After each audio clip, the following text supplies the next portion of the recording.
Well, they've been around for a century and they grow a variety of vegetables. Southeast Produce Weekly's Chip Carter takes us to Pope & Sons' fourth-generation farm. Spring has sprung in North Carolina, and everywhere you look, it's popping out all over. I'm with Tracy Pope.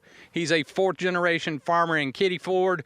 Your folks have been on this land for a long time now, growing many of the same things you're growing now. They have been. We've been here right around the 100-year mark.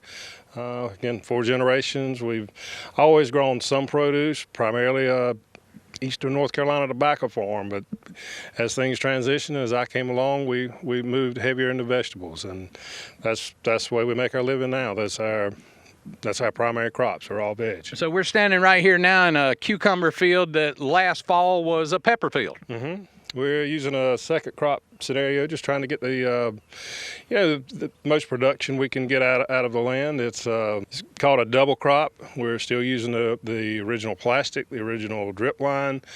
So it gives us a lot more control over these cucurbit crops. And it also lets you make the most out of the investment you've already put in the ground here. It does. We're trying to get the most out of it, and also keep this soil intact and keep cover on it year round.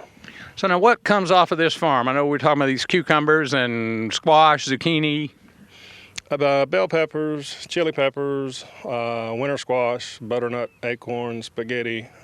So just really a traditional Eastern veg mix, all the things that we would expect to be coming out of the ground in North Carolina this time of year and around the calendar. That's it. We're kind of a seasonal issue. Just kind of move and continue to add to the mix of what we can offer for the consumer, coming out of this Eastern North Carolina. So how long will you be picking out of these fields into this summer? This cucumber crop will last about 3 weeks. That's from start to finish. We're starting now, it's late May, and we'll continue to produce right on through late July. Usually we're finished up about August 1st. That doesn't mean the work done, though. No, it's not. We usually take about a 3 to 4 week gap, and then we start back around Labor Day. So how have things shaped up this year? Are things coming on in terms of volume, quality, any kind of problems that you're having to deal with out here? Is it a good year, bad year, medium year? They're all good years. Some years are better than others. But our weather this year, we've had pretty good weather. It's been unusually kind of a warm spring. So things are, I think, a few days earlier than they usually are.